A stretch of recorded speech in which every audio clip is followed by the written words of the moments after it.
Tu és digno, Senhor, de receber tudo no Apocalipse. Tu és digno de receber toda a honra, toda a glória.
De glória, Senhor.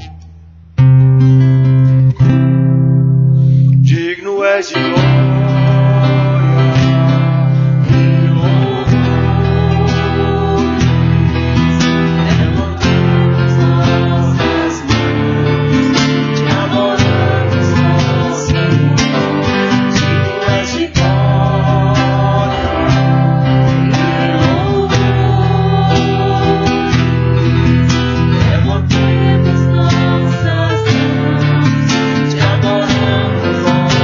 Senhor.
nós te louvamos e exaltamos o teu nome, porque tu és o nosso Senhor, o nosso Salvador. Ó Deus, nós te louvamos pela salvação em Cristo Jesus, pela tua morte, Senhor, que trouxe a remissão dos nossos pecados.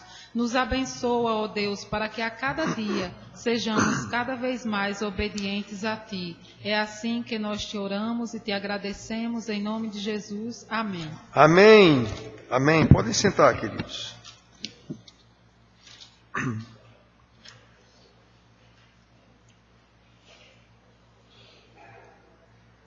Bom, irmãos,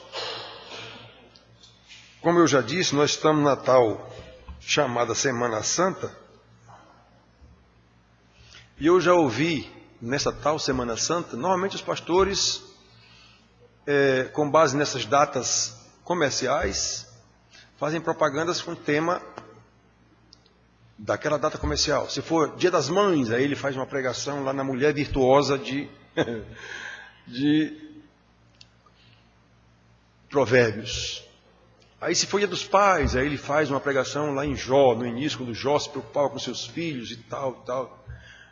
E assim vai. Dia de Natal, faz uma pregação no nascimento de Jesus, coisa desse tipo. Então nós vamos abrir nossas Bíblias em Mateus, capítulo 1, e vamos ler os versículos de 1 a 17, para tirar algumas lições nessa genealogia de Jesus. Nós já falamos isso aqui em outra ocasião. Mateus, logo os 17 primeiros versículos. Assim está escrito: Livro da genealogia de Jesus Cristo, filho de Davi, filho de Abraão. Abraão gerou a Isaque, Isaque a Jacó, Jacó a Judá e a seus irmãos. Judá gerou de Tamar a Pérez e Zerá. Pérez gerou Esrom, Esrom a Arão, Arão gerou a Aminadab, Aminadab a Naasson, Naasson a Salmão, Salmão gerou de Raabe a Boaz, este de Rute gerou a Obed, e Obed a Jessé. Jessé gerou ao rei Davi, e o rei Davi a Salomão, da que fora mulher de Urias, Batseba, os irmãos lembram. Salomão gerou a Roboão, Roboão a Abias, Abias a Asa, Asa gerou a Josafá, Josafá a Jorão, Jorão a Uzias, Uzias gerou a Jotão, Jotão a Acás, Acás a Ezequias, Ezequias gerou a Manassés, Manassés a Amon, Amon a Josias, Josias gerou a Jeconias e a seus irmãos no tempo do exílio em Babilônia. Depois do exílio em Babilônia, Jeconias gerou a Salatiel, Salatiel a Zorobabel, Zorobabel gerou a Abiúde, Abiúde a Eliaquim, Eliaquim a Azor, Azor gerou a Sadoque, Sadoque a Aquim, Aquim a Eliúde, Eliúde gerou a Eleasa, Eleasa a Matã, Matã a Jacó, e Jacó gerou a José, marido de Maria, da qual nasceu Jesus, que se chama o Cristo. De sorte que todas as gerações, desde Abraão até Davi, são 14. Desde Davi até o desterro para a Babilônia, 14. E desde o desterro de Babilônia até Cristo, 14. São 42 gerações em cerca de 2000 anos. Bom, irmãos, para que presta um negócio desse na Bíblia? Quando nós lemos em 2 Timóteo 3, 16, 17. Toda a Escritura é inspirada por Deus e útil para o ensino, para a repreensão, para a correção, para a educação na justiça, a fim de que todo homem de Deus seja perfeito e perfeitamente habilitado para toda boa obra. Toda a Escritura é útil. E qual é a utilidade de uma genealogia, pelo amor de Deus? Uma vez o irmão me perguntou isso: pastor, para que serve esse negócio aqui na Bíblia? Aquela genealogia tem lá em Gênesis, começa em Gênesis. Em Números, então, é um sem fim de genealogia. Para que isso serve?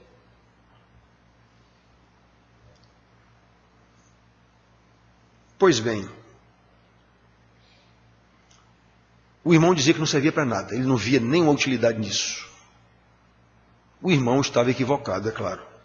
Como nós lemos, toda a Escritura é inspirada por Deus e útil para o ensino, para a repreensão, para a correção, para a educação na justiça, a fim de que todo homem de Deus seja perfeito e perfeitamente habilitado para toda boa obra. Isso aqui não está nas Escrituras? Então serve. A gente só tem que aprender como é que isso serve. Não podemos ter nenhuma dúvida de que tudo que se contém nas Escrituras, tudo é proveitoso para nós. Então, na mensagem de hoje, nós vamos comprovar essa verdade, examinando essa genealogia de Jesus, que em princípio, para que está aqui? Isso serve para quê? Uma genealogia, um dos trechos que parece que não tem nada a nos ensinar, mas como se trata da palavra de Deus, é útil para o ensino. Então, irmãos, em primeiro lugar, nós podemos aprender nesse trecho com a genealogia de Jesus, que a fidelidade de Deus é de geração em geração, como está escrito em outros lugares na Bíblia. Meditar nesse trecho é confortante e encorajador, porque nos faz ver que Deus sempre cumpre a sua palavra, ainda que seja através de pecadores os mais desgraçados. Vamos lembrar um pouco?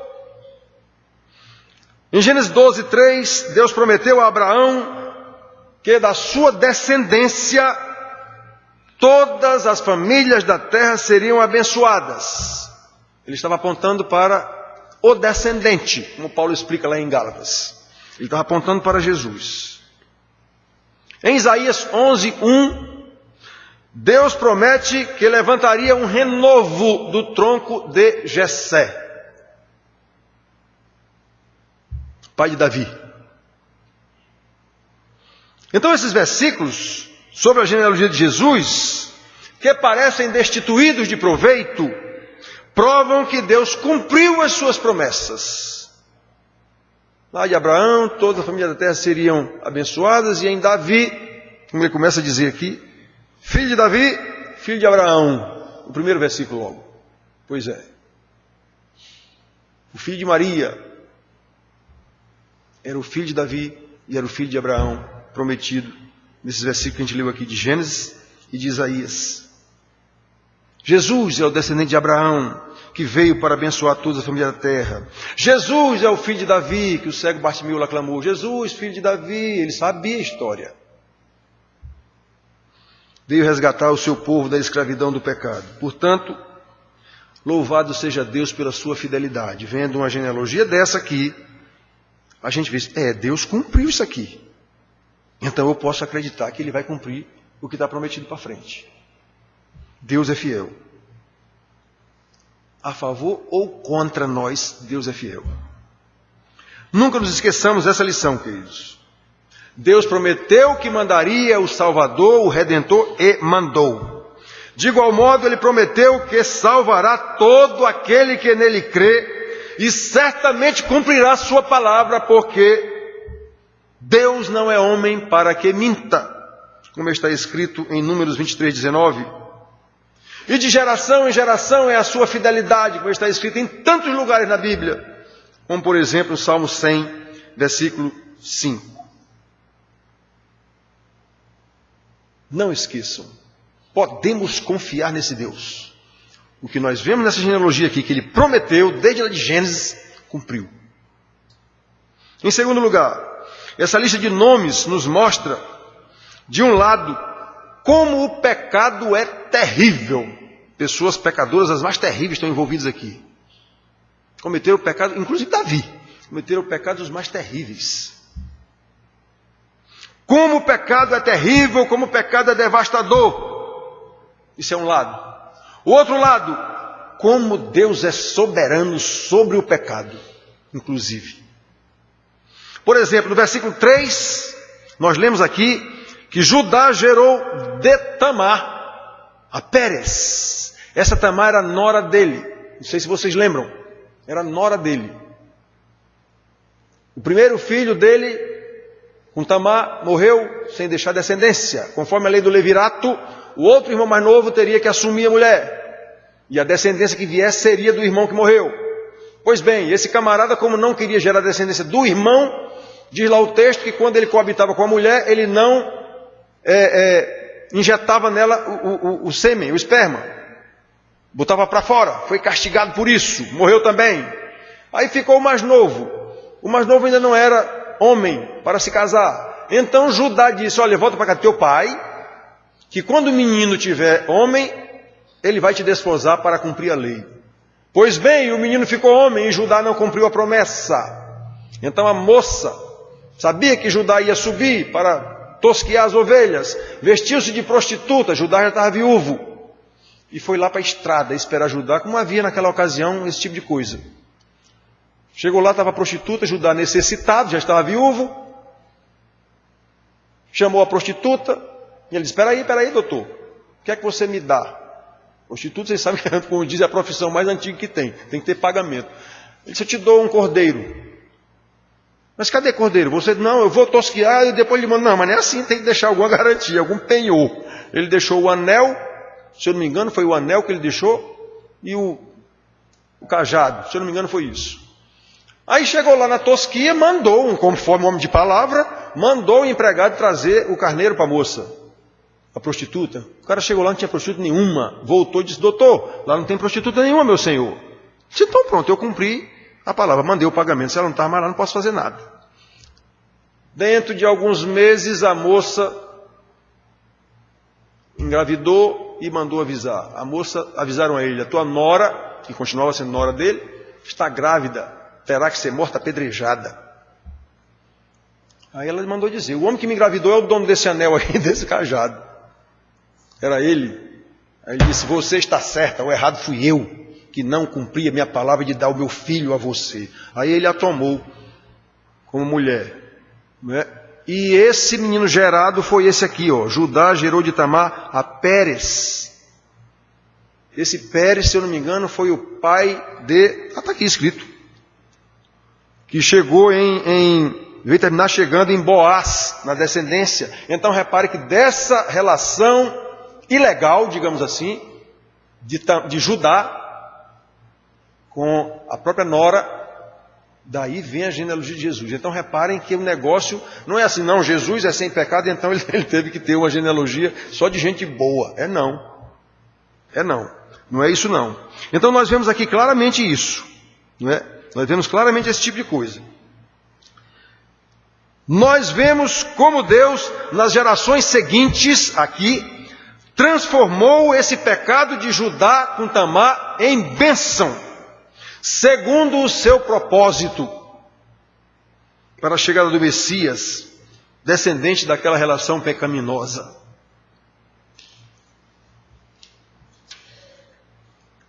No versículo 5, a coisa fica mais grave. Salmão, que veio dessa relação lá de Judá com Tamar, Salmão gerou de Raabe a Boaz, o bisavô de Davi.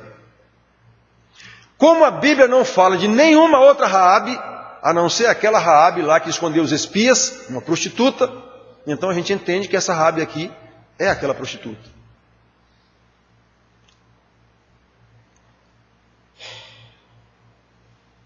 Que coisa tremenda, irmãos. Como Deus transforma pecado em bênção. Então lembrar dos irmãos de José, o que fizeram com ele, né? E aquilo ali transformou-se em bênção. Vamos para o maior pecado de todos e a maior bênção de todos. O que os judeus e os romanos fizeram com Jesus na tal Semana Santa. Pois é, foi a maior bênção que a humanidade pode ter conhecimento, foi aquela barbaridade.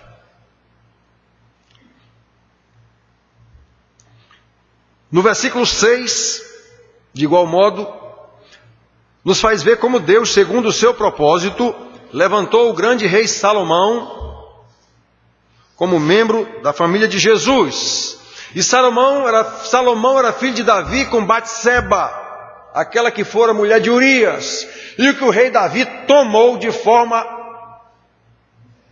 totalmente pecaminosa, demonstrando um mau caráter fora do comum. O homem segundo o coração de Deus.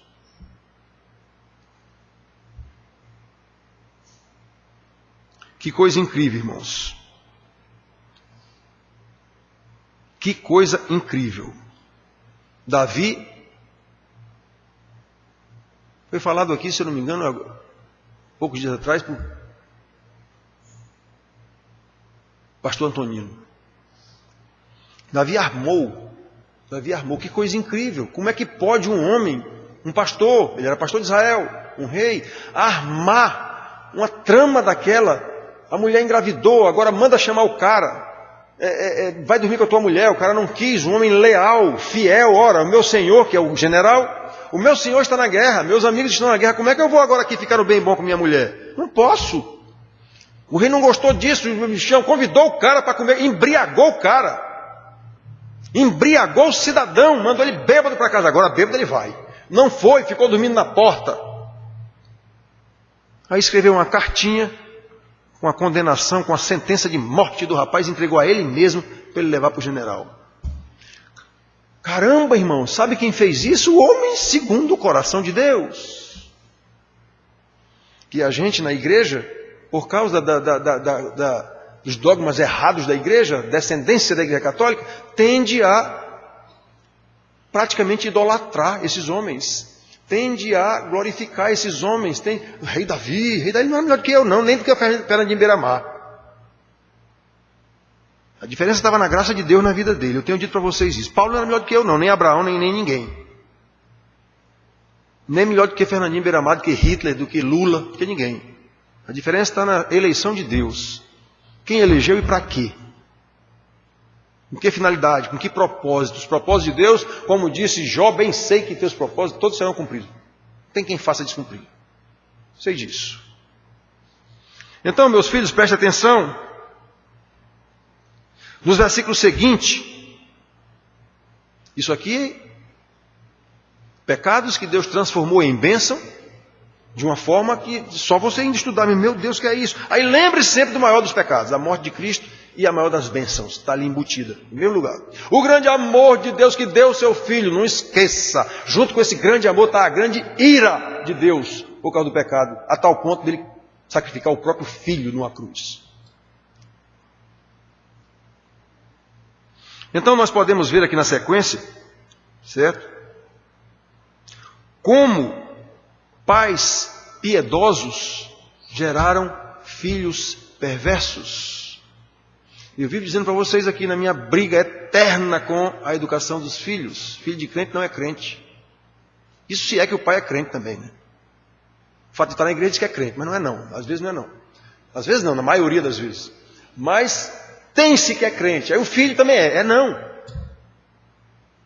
É não. Se esse pai for crente mesmo, o filho não é não. Ele vai ter que ter a conversão dele.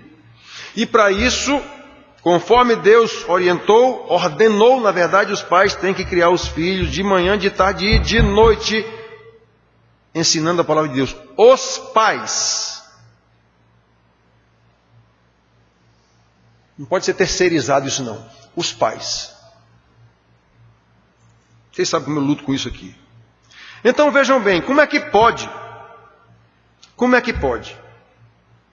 Roboão, em cujo reino Israel foi dividido. 10 tribos para um lado, 2 tribos para o outro. Pois é, o homem era filho do rei Salomão. O outro aqui, Jorão. Jorão matou quase todos os seus irmãos à espada. E era filho do piedoso rei Josafá. Aquele que promoveu, não é, aquele episódio tremendo. Acabe o mandou chamar para irem à guerra. E quando ele chegou lá, viu, Acabe tinha 400 profetas de Israel falsos a seu serviço lá no templo, 400. Quando Josafá chegou lá, que viu os profetas, tudo, Deus te entregou o teu inimigo na tua mão, Deus vai te dar vitória. Se ele fosse paraibano, teria dito, ô esse menino Acabe, oxente, não tem nenhum profeta de Deus aqui não, que ele percebeu, é tudo mano de falso. Igual os pastores de hoje, é só bênção, tudo falso. Não tem profeta de Deus aqui não, eles têm um. Tem um, mas só profetiza contra mim. Micaías. Mande buscar esse aí. É esse que eu quero ouvir. Aí que coisa tremenda que de vez em quando eu lembro para os irmãos aqui. Micaías chegou e disse qual era a profecia verdadeira. Vi o Senhor no seu alto sublime trono, arrodeado de todo o seu exército, todos ali em volta dele. E disse o Senhor: Acabe quer ser enganado. Acabe quer ser enganado. A quem enviarei? Aí diz lá que um espírito se apresentou diante dele: Envia-me a mim, eu o enganarei. E Deus disse a esse espírito: Com que tu enganarás? Ele disse: Eu porei espírito de mentira nos profetas dele, e os profetas deles o enganarão. Deus disse: Vai, faz assim e prosperarás. Atenção, o engano veio do trono de Deus. Não quer ser enganado? Então vai enganar. Isso está repetido lá em 2 Tessalonicenses, capítulo 2, versículo 9, 10 e 11. Está lá dizendo que Deus usa, pela eficácia de Satanás, a operação da mentira na vida daqueles que não deram ouvido à verdade. Deus faz isso. Então, irmãos, não pensemos que porque é pai o filho é crente. Não, nós estamos vendo aqui homens como Salomão, filho perverso, Roboão. Homens como Josias, que teve discernimento para ver que aquele bando de profetas era tudo falso. Teve um filho perverso, muito perverso, Jorão ou Jeorão. Do mesmo jeito que rei perverso como Manassés, teve um filho do piedoso rei Ezequias.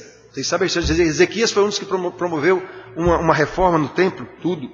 Ou ainda o perverso Jeconias, filho do piedoso rei Josias, aquele que diz que o livro da lei foi encontrado no templo, e ele mandou queimar tudo quanto era troço que tinha lá. Vamos ler o livro agora, aprender de novo com o livro. Eu já disse para você, esse livro com certeza era o livro de Deuteronômio. E Deus fez tudo segundo o seu propósito, tanto nos pais piedosos como nos filhos perversos. Deus estava no controle de tudo isso, para que chegasse o Messias. Louvado seja Deus pela sua soberania.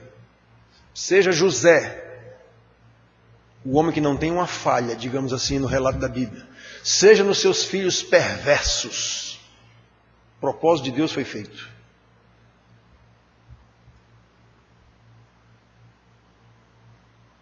Portanto, irmãos, Deus é soberano sobre todas as coisas. Ninguém bote culpa em Satanás. Como está escrito nas Lamentações de Jeremias: de que se queixa o homem vivente? Queixe-se cada um dos seus próprios pecados. Eu vivo batendo na vida dos irmãos aqui, especialmente pais, sobre, no geral, maridos com suas esposas, esposas com seus maridos, pais com os filhos. Eu vivo batendo aqui. Pois é.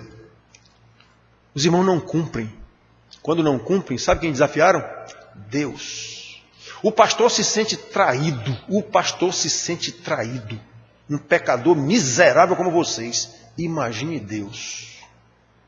Como ele se sentia traído lá no Velho Testamento e dizia: Israel está me traindo com outros deuses. Jerusalém, prostituta. Ele chama isso várias vezes. Pois é, irmãos. Na genealogia de Jesus você vê esse tipo de coisa. O poder de Deus, o domínio de Deus, a soberania de Deus, a fidelidade de Deus. Numa genealogia, numa relação de nomes. Quando você conhece quem são esses nomes aqui, você vê todo esse tipo de coisa.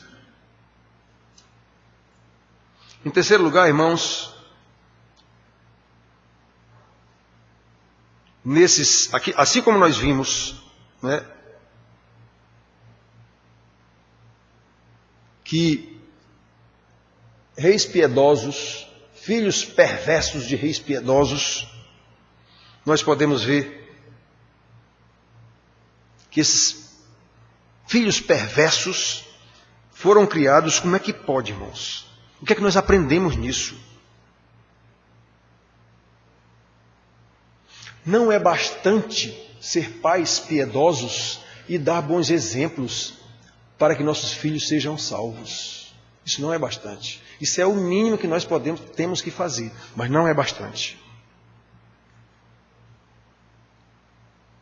Esses pais aqui, esses reis piedosos, como nós estamos dizendo, rei Josias, não é? Rei Salomão. Salomão deu um mau exemplo também. Passou décadas fazendo farra. Mas mesmo assim, a Bíblia é um dos reis piedosos de Israel. Davi aprontou o que aprontou, mas mesmo assim é dado como um dos reis piedosos de Israel. Não é? É dado como os reis piedosos de Israel, como dos reis piedosos de Israel. Então tem-se que esses reis ensinaram seus filhos. Irmãos, é preciso algo mais. É preciso o milagre da conversão nos nossos filhos e nós não somos capacitados a isso. Isso é poder de Deus. Eu vivo dizendo aqui, salvação é milagre de ponta a ponta, desde a conversão até a glorificação. Mas nesse milagre está embutido no propósito de Deus a participação dos pais, está embutido a participação dos pastores para o ensino, está embutido o estudo da palavra de Deus para crescer em santidade. Pai, santifica-os na verdade, a tua palavra é a verdade. Não há como ser santificado sem a doutrina, não há.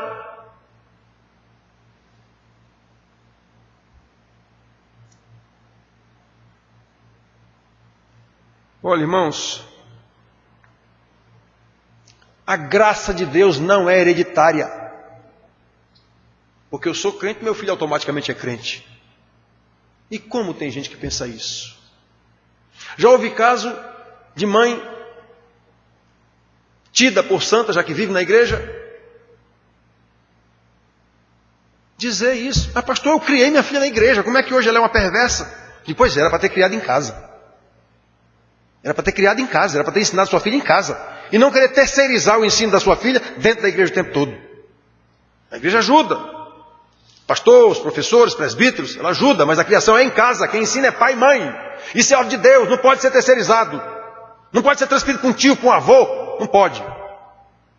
A não ser na falta do pai e do avô. Morreram do pai e da mãe. Aí os avós que vão criar uns tios. Aí Deus vai capacitar essa pessoa a cumprir o papel de um pai que já não existe mais. Mas o pai existindo e a mãe existindo não tem substitutos.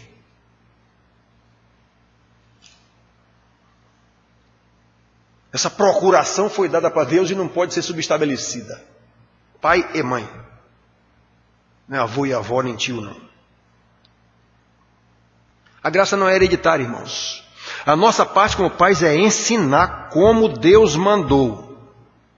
Se não fizer isso, tão certo que fazer agora com o profeta Elias, tão certo como Deus vive, ou Deus não está falando pela minha boca, vocês vão pagar caro, porque quem vai fazer isso é Deus. Quando eu vejo uma família desmantelada, eu já sei, o pai e a mãe não cumpriram o seu papel, especialmente o pai. Pode perguntar, pode ir atrás, pode procurar saber que você vai... de fato, foi isso mesmo, o pai não cumpriu o papel não. Era um pai omisso, era um pai ausente, ou era um pai frouxo, alguma coisa assim. Pode ir atrás, não tem conversa, não escapa um. Eu estou com 63 anos, todos os casos que eu conheci são assim. E eu já disse para vocês, quando um pai não cumpre o seu papel, entrou a maldição nesta casa. Lembram de Adão, né? Quando ele não cumpriu o seu papel de liderar a sua mulher, foi o responsável pela maldição do mundo.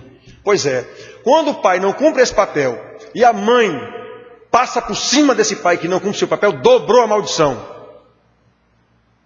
Dobrou a maldição. É só ver depois os filhos. Então, irmãos, a graça da salvação não é hereditária, não.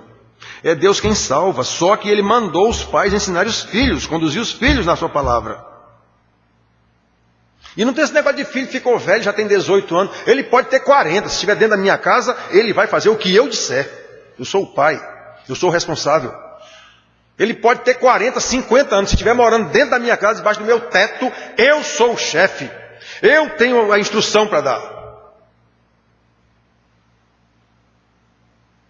Eu já ouvi pai dizendo, pastor, não quero nem saber mais. Já completou a idade, quer dizer, está errado.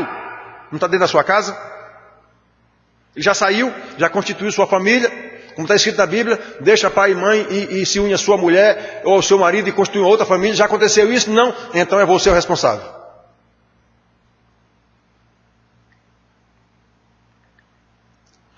Como o Senhor disse a Nicodemos, todo mundo lembra disso, de vez em quando a gente fala, aqueles que nascem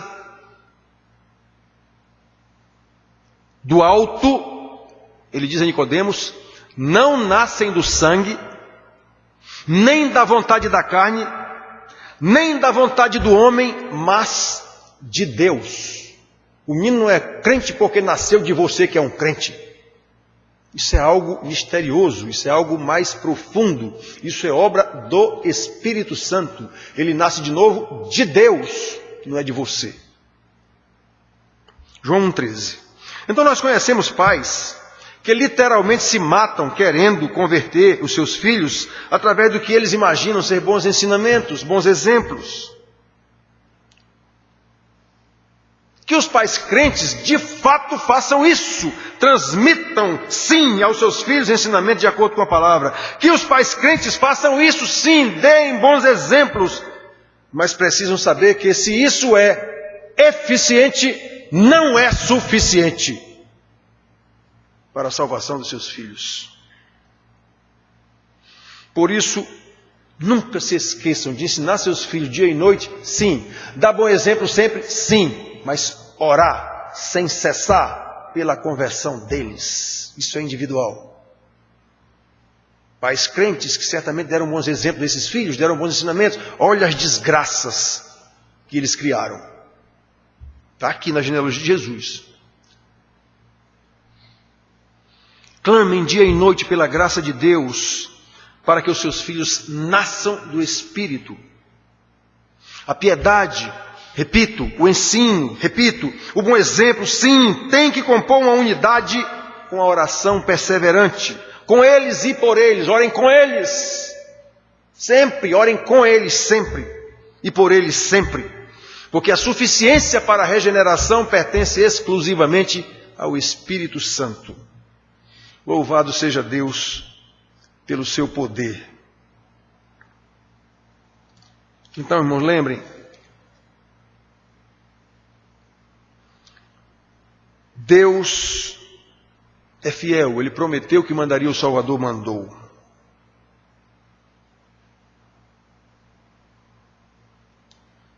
Deus é soberano, inclusive sobre o pecado e sobre pecadores, que Ele mesmo botou também aí nessa história. Foi Ele mesmo.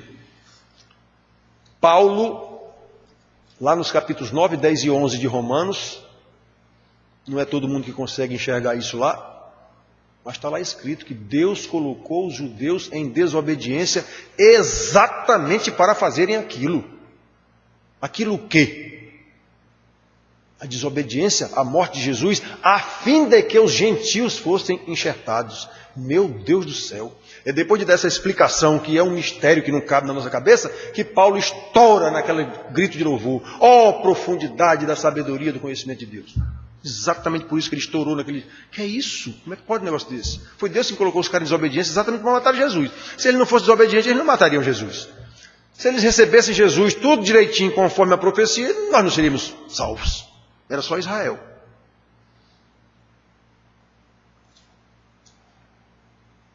Irmãos, Deus é soberano sobre todas as coisas. O bem e o mal. O céu e o inferno. No versículo 5, nós vemos que Deus usou uma prostituta para ser bênção, não só para Israel naquele contexto, mas para toda a humanidade, segundo o propósito de Deus. A mulher entrou na árvore genealógica de Jesus, Raabe. Salmão gerou de Raabe a Boaz. Que coisa incrível! Como é que pode um negócio desse?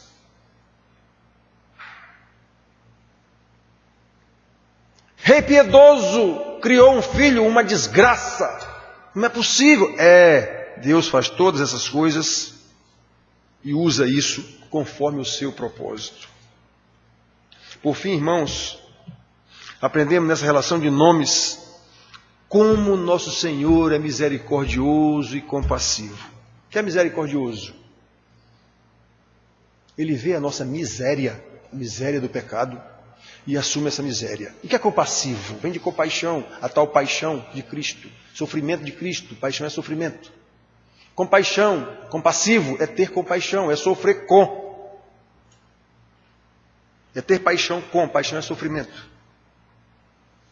Então nós vemos em Filipenses 2, de 6 a 8, todos conhecem essa passagem, que ele, subsistindo em forma de Deus, não usou como usurpação ser igual a Deus, antes a si mesmo se esvaziou, assumindo a forma de servo, tornando-se em semelhança de homem, e conhecido na figura humana, a si mesmo se humilhou, tornando-se obediente até a morte, e morte de cruz. É uma decisão da eternidade? É uma decisão da Trindade? Mas foi efetivada, foi materializada na pessoa do Filho que encarnou, tomou o corpo de homem, nascido de Maria, para morrer a nossa morte, porque a lei está escrito, a alma que pecar, essa morrerá. Romanos repete isso. O salário do pecado é a morte. Pois é. Pois Jesus morreu essa nossa morte para nos conceder a sua vida quando ressuscitou. E em Efésios, capítulo 1, logo versículos 17, 18, 19, por ali, Paulo diz que o poder que nos converte é o mesmo poder que fez Jesus ressuscitar. E tem gente que pensa que se converte porque ele quer. A decisão é dele.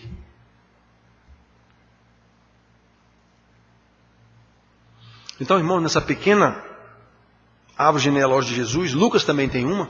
Lucas vai desde Adão até Jesus.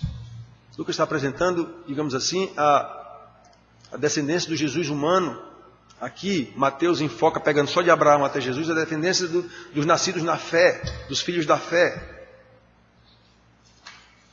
Então, nessa pequena genealogia, nós podemos ver como a nossa natureza é contaminada pelo pecado, a ponto de Jesus ter que vir como humano, passando, como se diz aqui na Paraíba, por um desmantelo desse aqui. Pois é, mesmo assim, o nosso Senhor Jesus escolheu tornar-se a semelhança de homens. E Ele fez isso para nos salvar. Já disse, isso é uma lista que apresenta nomes com histórias vergonhosas.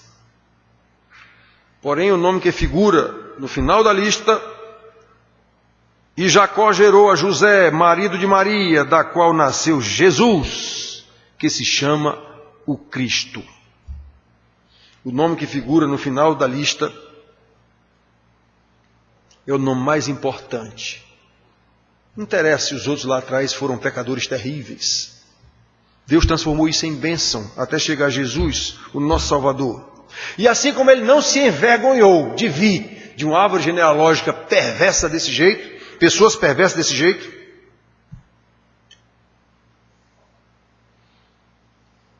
podemos ter certeza de que Ele também não se envergonhará de chamar de irmãos pessoas covardes como Pedro,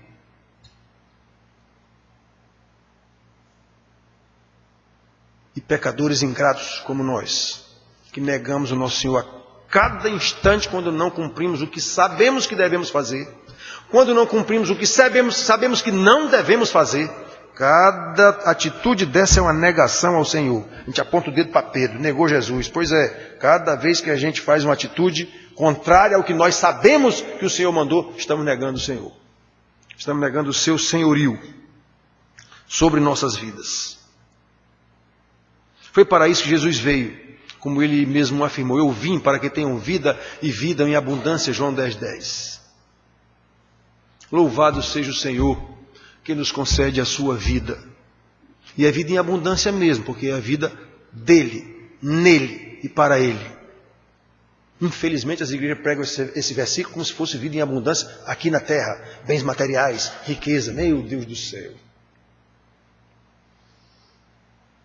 Portanto, meus filhos, hoje nós aprendemos aqui, nessa simples relação de nomes, olhando muito por cima, como se diz, que a princípio parece nada até nos ensinar uma relação de nomes, que ela nos faz lembrar a fidelidade de Deus. Ele começou prometendo lá a Abraão, pois cumpriu. Em Jesus. Deus sempre cumpre a sua palavra. Então nós podemos confiar no futuro. Está prometido aqui para nós. Faça isso, vai dar certo. Ainda que aparentemente dê errado, vai dar certo.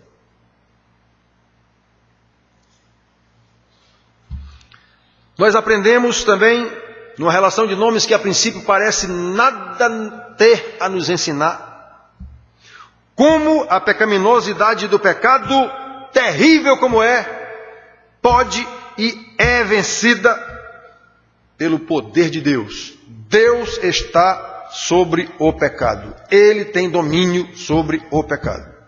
Lembrem, Deus usou o próprio Satanás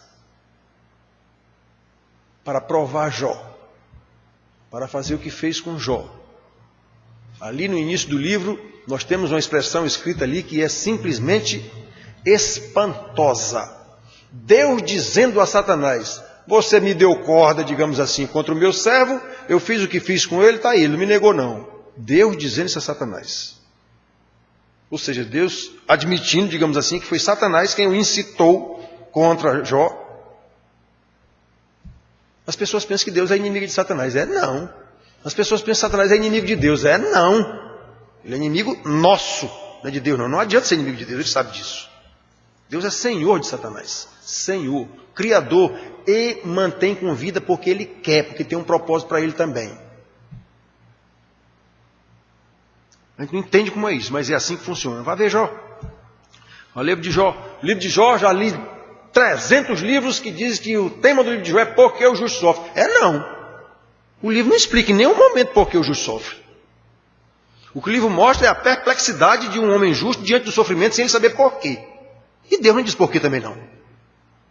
Deus só fez dizer quando ele começou a reclamar muito e a reclamação dele tinha fundamento, digamos, já que ele não deu motivo para aquele sofrimento todo. Os nossos sofrimentos, na maioria dos casos, nós damos motivo para eles, nossos pecados. Jó não.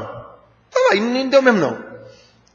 Aí quando ele se arvora em arguir justiça própria, Deus começou logo dizendo: quem é esse ignorante aí? Quem é esse analfabeto que fala o que não sabe? Aí começou a dizer para Jó: tu sabes quem fez isso? Tu sabe quem estendeu o céu? Tu sabe quem para o mar na praia? Tu sabe... Jó disse assim: eu de fato não te conhecia não. Pois é, Deus não disse porque ele sofreu hora nenhuma não. Em nenhum momento. Então essa história de dizer que o livro é porque o justo sofre. Não tem nenhum lugar de ir lá por que ele sofreu.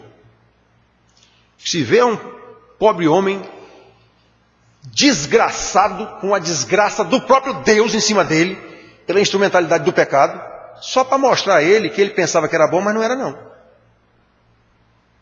Ele não era essa Coca-Cola toda que ele imaginava que era não. Ele aprendeu. Só isso. E uma coisa que eu acho interessante também, irmãos, é no final.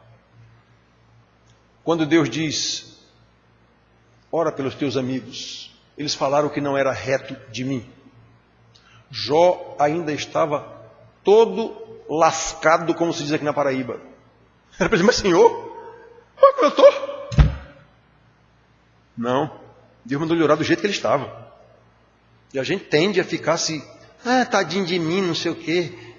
Olha aí como é que eu estou. Não, vá ver Jó como ele estava. E ele orou do jeito que ele estava. Deus ainda mandou: vá, ore pelos seus amigos, do jeito que ele estava. Deus não o curou primeiro e restituiu tudo a ele para que ele pudesse orar, não. Foi do jeito que ele estava. Depois que ele orou, é que lhe foi restituído tudo. Pois é, irmãos, são coisas que a gente vai vendo na Bíblia de: meu Deus, como eu sou miserável. Fazer como o pobre do publicano lá: tem misericórdia de mim, pecador. Nós aprendemos isso, irmãos.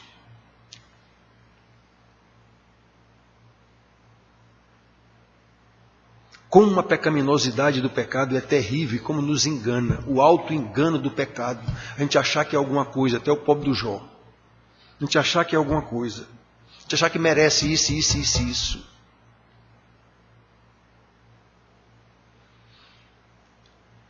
A pecaminosidade pode ser vencida e é vencida pelo Senhor. E Ele, inclusive, pode e transforma, em muitos casos, os nossos pecados em bênçãos.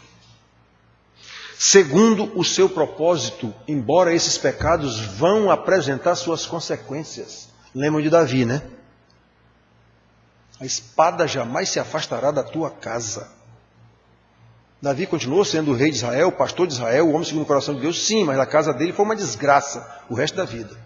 Um irmão estuprou a irmã, o outro irmão matou aquele estuprador, o outro, até Salomão matou um irmão também, que queria usurpar o seu trono. Até Salomão, o manso Salomão, também matou o seu irmão Adonias. Deus não disse, a espada jamais se afastará da tua casa.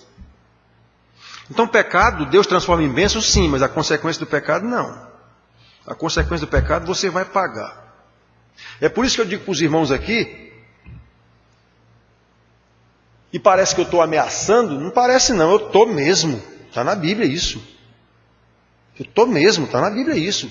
Se você não fizer isso, você vai ver. E já provei aqui na igrejinha que eu estou aqui há 12 anos, já provei isso em vários casos, eu não lhe disse isso. Já aconteceu vários casos. Eu não lhe disse que ia acontecer isso. Eu não sou bruxo, não sou adivinho, pai de santo, nada. Eu simplesmente estou mostrando para você o que é que a palavra de Deus diz. Então nós aprendemos, irmãos, também nessa relação de nomes, que parece, em princípio, nada nos ter a ensinar, que a graça de Deus não é hereditária. Estamos terminando a pregação, revendo os pontos. Ela não é hereditária não, irmãos. Os nossos filhos precisam ter a sua própria experiência com Deus. E nós, como pais, os encaminhamos nessa jornada até ter o momento da sua conversão verdadeira. E como esses meninos que verdadeiramente um dia forem salvos, ficarão gratos a seus pais. Em princípio, ficarão gratos a Deus por lhes ter dado pais crentes, que os encaminharam no caminho do Senhor, cumprindo o seu papel de pais que ensinam na disciplina e na admoestação. A admoestação é chamar a atenção porque está errado, é isso que é administração. O tempo todo. Quando esses meninos se converterem, vão dizer, Senhor, eu te dou graças pelos pais que tu me deste, sempre zelosos em me conduzir nos teus caminhos. Hoje eu te conheço. Que maravilha, irmãos. Que maravilhas. Isso é graça de Deus na nossa vida.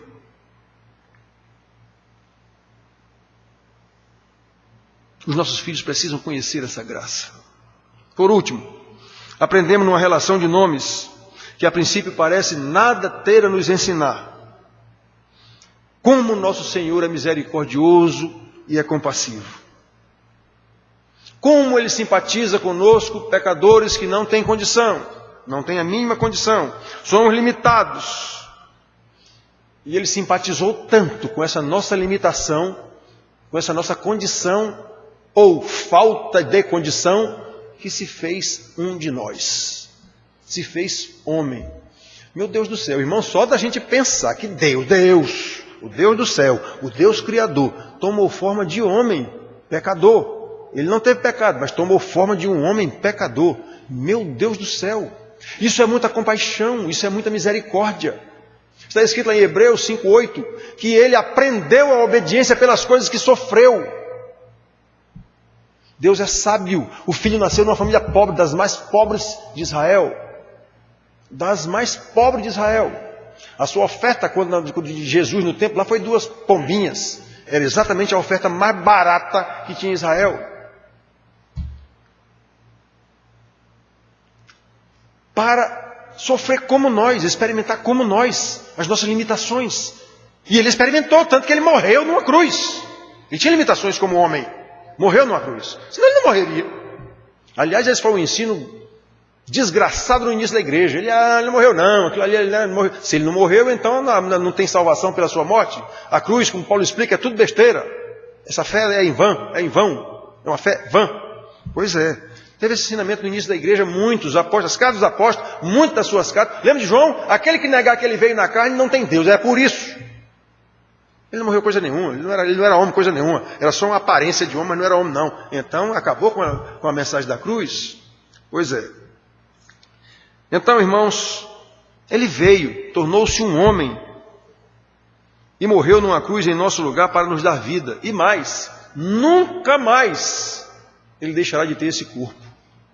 É por isso que Paulo diz que ele é o primogênito dentre os mortos. O que é que quer dizer isso? Ele ressuscitou, agora está na glória, e todos os seus irmãos eleitos, que ele chama de irmãos, irão com ele. Aquele que nós vamos morar junto e apertar a mão mesmo é Jesus, é um homem, como nós. Vamos dar um abraço nele mesmo. Você não tem como dar um abraço do Espírito Santo, nem Deus Pai, é Espírito, mas Jesus tem. E o Senhor fez tudo isso, irmãos, exatamente para vencer o maior ou a maior de todas as nossas limitações, o pecado. Por causa dele veio a morte. Eu às vezes escuto irmãos dizer, porque louva a Deus pelo dom da vida, o maior dom que ele nos dá. Não, o maior dom que ele nos dá é o dom da salvação, é o dom da conversão. Uma vida sem conversão não vale nada. Eu vi muito irmão orando, Senhor, eu te agradeço pelo dom da vida, a principal bênção que tu nos dás é não, a principal bênção que ele nos dá é a conversão, é a salvação. Sem a salvação pouco interessa a sua vida. Então ele veio aqui para vencer essa limitação, a limitação do pecado.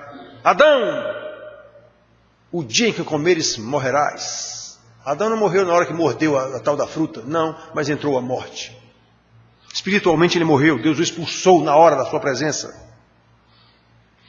Então Jesus veio para vencer essa nossa deficiência incorrigível sem a sua vinda, o pecado, a fim de nos reconciliar com o Pai. É isso que quer dizer que ele é a propiciação pelos nossos pecados. Está escrito isso em vários lugares na Bíblia, nas cartas apostólicas. Ele é a propiciação, que é isso? Ele é quem nos apazigua com o Pai. O pecado nos inimizou com o Pai, não há como chegar a Ele. Pois é, Jesus é a propiciação, Ele nos apazigua com o Pai. Acabou a diferença. Lá no Isaías, os vossos pecados fazem separação entre vós e Deus. Pois é, Jesus cortou esse negócio. E nos dar assento com Ele no trono da glória de Deus. Essa é a tal história da Páscoa. Louvado seja o nosso Deus, a quem pertence o poder, a honra, a glória, a soberania, a riqueza, o louvor. Nós fomos salvos para isso, para louvar o Senhor, para dizer dessa sua glória, para dizer da sua maravilha, para dizer o que Ele fez para recompor, remir, resgatar a criação que Ele mesmo amaldiçoou lá em Adão. E Ele faz isso em nós e através de nós. Depois que Jesus veio e fez a obra, disse, está consumado. Pois bem, a obra agora é do Espírito Santo, mas essa obra é na igreja e através da igreja, para demonstrar isso. É isso que o profeta quer dizer aqui, cantai louvores, salmodiai ao nosso Deus, cantai louvores, Ele é o Rei de toda a terra, salmodiai com harmonioso cântico. É isso que nós temos que fazer, irmãos, uma vez crentes, em obediência, constrangidos pelo amor que nos salvou, agora nós o amamos, para que o Senhor seja louvado em nós e através de nós. Louvado seja o seu nome. Amém.